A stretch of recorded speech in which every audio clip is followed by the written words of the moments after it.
데일리 브리핑.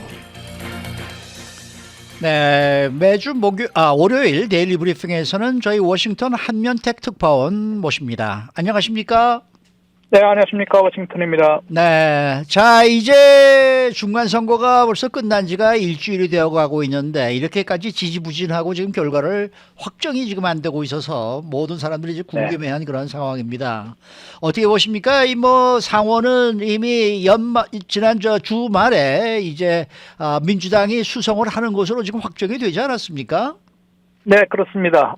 그야말로 토요일에 대역전 드라마, 역전승으로 이제 민주당이 연방상원 다수당을 유지하는 그런 결과가 확정이 됐습니다.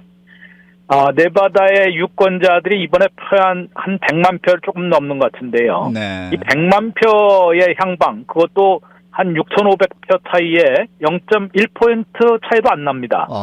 그런데 이제 그런 표차로 민주당 현역 상원의원이 자리를 지키는 바람에 전체 연방상원 다수당 자리까지 수성을 하는 그런 결과를 나왔습니다.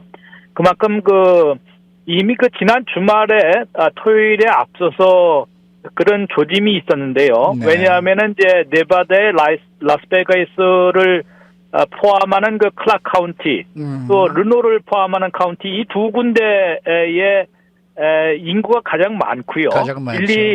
첫 번째, 두 번째 도시가 다 거기 있는데 여기에는 인구가 많은 데다가 우편 투표를 다 대부분 허용을 했는데 이 우편 투표에서는 전적으로 민주당 지지표가 쏟아질 것으로 예측이 됐기 때문에 네. 그 당시에 우편 투표를 개표하기 전에 한 8만 표를 남기고 공화당 후보가 15,900표를 앞서는데 그쳤습니다. 네. 그러니까 본인들도 알게 된 거죠. 이제 8만 표를 개표를 하게 되면은 분명히 승부가 뒤집힐 것 같다라고 락서버 알트라는 공화당 후보조차 이 트위터를 통해서 거의 패배를 직감한 듯한 그런 모습을 보였는데요.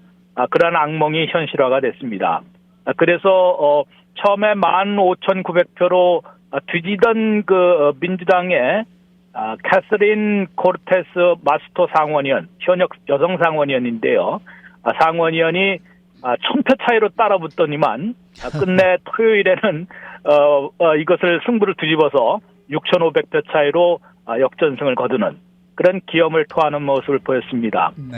하루 앞서서 이제 애리조나에서도 조금 우편 투표가 많아서 개표가 좀 늦어졌거든요. 네. 여기에서는 이제 조금 표차가 좀 났는데 역시 민주당의 마크 켈리 상원의원이 트럼프 전 대통령의 지지를 받은 공화당의 브레이크 메스터스 후보를 52대 46, 한 13만 표 차이로 누르고 승리를 했습니다. 네. 이 두 군데가를 개표가 끝나지 않았기 때문에 고전까지는 49대 48로 민주당이 다 뒤지는 것으로 나타났었거든요. 네네. 그다음에 아시는 대로 조지아에서는 12월 6일 결선 투표를 해야 되기 때문에 그때까지 또 승부가 넘어가는 거 아니냐. 이 둘 중에 한 곳을 민주당이 잃게 되면은 12월 6일까지 또 최종 승부가 넘어가는데 이 두 곳을 모두 수성하는 바람에 민주당의 상원 다수당을 그대로 유지할 수 있게 된 겁니다.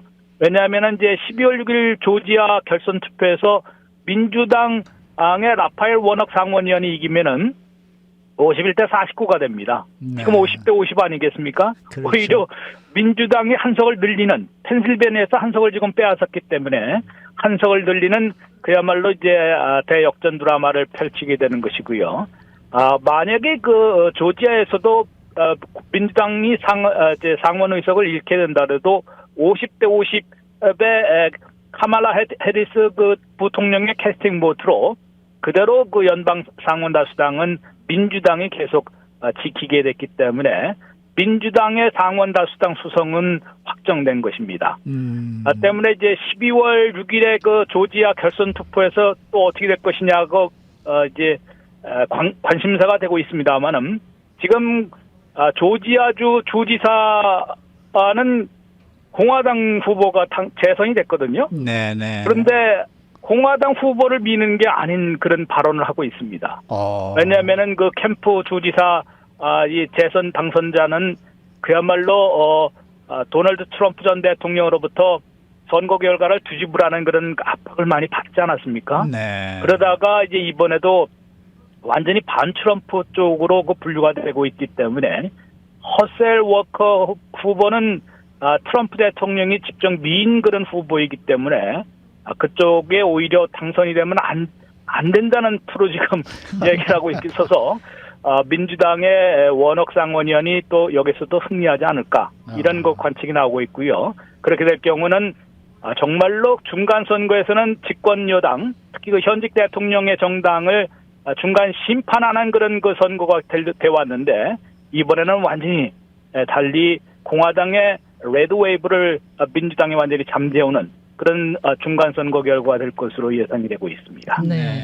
자, 연방 하원의 경우에는 주영석 기자는 민주당이 이길 가능성도 있다라고 얘기를 했고요. LA 타임스의 박정찬 기자는 공화당이 이기는 게 확실시 된다 이렇게 얘기를 했는데 어떻게 생각하십니까? 네, 이렇게 아무래도 이제 엇갈려요. 민주당 지지세가 이제 민주당을 좀 지지하고 옹호해온 그 뉴욕 타임스 말스도 하원은 아마 공화당 쪽으로 더 기울고 있다라고 얘기를 하고 있습니다. 예. 지금 현재는 선거를 끝난 지 이제 일주일이 지나는 지금 현 시점에서도 공화당이 212석, 그 다음에 민주당이 204석까지 이제 확보한 것으로 집계가 되고 있는데요. 네. 그렇다면 18석이 남은 것인데, 18석이 남은 거에서 민주당이 이 과반인 218석을 도달하기에는 아무래도 좀 힘이 붙이는 듯한 모습을 보이고 있고요. 네. 그래도 이제 워낙 그 접전지를 보니까 몇 군데는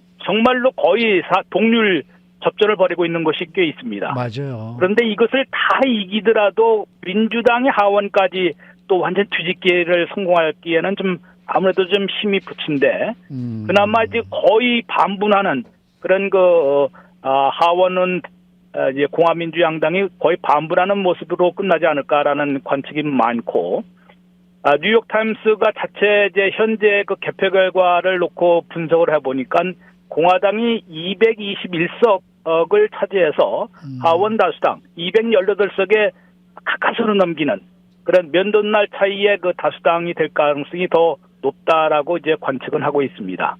그런데 뭐 상원 다수당도 이제 그런 뒤집기가 나왔기 때문에 마지막 남은 지금 한 10% 정도 남겨놓은 지역도 좀 있고요. 그렇게 이제 접전 지역이 꽤 있는데 여기에서 또 민주당이 막판에 뒤집기를 한다면은 상당히 그 또 다른 결과가 나올 수도 있는데 그 확률이나 가능성 면에서는 아무래도 민주당이 하원 다수당까지 계속 유지하는 그런 그 역전 드라마를 펼치기에는 조금 힘겨운 역전이다. 그런 모습을 보여주고 있습니다. 네. 그러나 뭐 선거 결과는 마지막에 개표가 끝날 때까지 그렇죠. 또는 심지어는 너무 차이가 없는 지역은 재검표까지 요구할 수도 있는 지역도 그렇죠. 있거든요. 그렇죠. 뭐 그렇게 되면은 상당히 오랫동안 다수당을 결정하지 못하는. 근데 벌써 이번 선거 결과만 해도 아까 얘기했다시피 그야말로 이제 버락 오바마 전 대통령 시절에는 하원에서 63석이나 빼앗겼거든요. 민주당이. 네, 도널드 맞습니다. 트럼프 전 대통령은 공화당이 41석을 빼앗겼습니다. 중간선거에. 네. 그런 것에 비하면 이번에 공화당이 얼마나 선거를 잘못 치렀는지를 뭐 그런 분위기 때문에 당연히 상하원 다수당을 모두 독식하지 않을까라는 예측도 나왔던 거 아니겠습니까? 그렇죠. 그런데 마지막 순간에 완전히 뒤집어지는 것을 보면은 공화당이 너무 교만했거나 아니면 또 다른 요소는 뭐 아무래도 트럼프 전 대통령이 많이 지목당하고 있는데요. 네. 그것은 뭐 눈에 보이는 것은 아니기 때문에 또 의견은 뭐 여러 가지로 엇갈립니다만은 그러한 그 요소 아무튼 그 아주 좋은 기회를 그대로 잃어버리는 그런 선거 결과가 되고 있는 것으로 보입니다. 누군가가 이 공화당에서 책임을 져야 될 거 아니에요? 그렇죠. 뭐 누구나 이게 적어도 뭐 사법적 책임은 아니더라도 정치적 책임은 반드시 져야 될 텐데요. 네. 그래서 그런 지금 모든 데서는 지금 또 벌써 이제 공화당 내부 진영에서는 이제 브레인 게임이 시작이 된 것 같습니다. 네, 그다음에 네. 브레인 게임의 가장 손끝을 많이 가리키고 있는 것은 역시 도널드 트럼프 전 트럼프죠. 대통령인데요. 네. 이 양반이 이제 지원 유세에서 나와서도 공화당 후보를 뽑아달라고 지원하는 것이 아니라 자신의 2024년 대선 재출마, 그래서 백악관을 탈환하겠다라는 이런 데도 초점을 맞췄기 때문에 네, 네. 정말로 이 사람이 백악관에 다시 들어가면 어떻게 하겠느냐고 오히려 그 두려움을 더 맞아요, 촉발시킨. 맞아요. 네. 그러다 보니까 공화당원들은 물론 아니겠지만은 민주당의 결집을 가져온 것 아니냐. 그래서 트럼프 네네. 전 대통령이 아주 전폭 지지해온 특히 예. 아주 핵심적으로 이제 내세운 그런 후보들이 대부분 이번에 낙선했습니다. 네, 알겠습니다.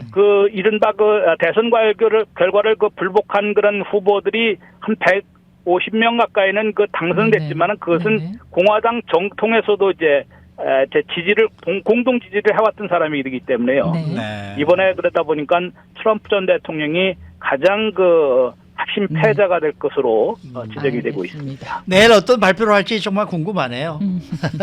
아마 발표가 미뤄질 수도 있을 것 같고요. 어떻게 될지 그렇죠? 모르겠습니다. 네, 네. 오늘 말씀 잘 들었습니다. 네, 고맙습니다. 네, 지금까지 저희 워싱턴 한면택 특파원과 함께했습니다.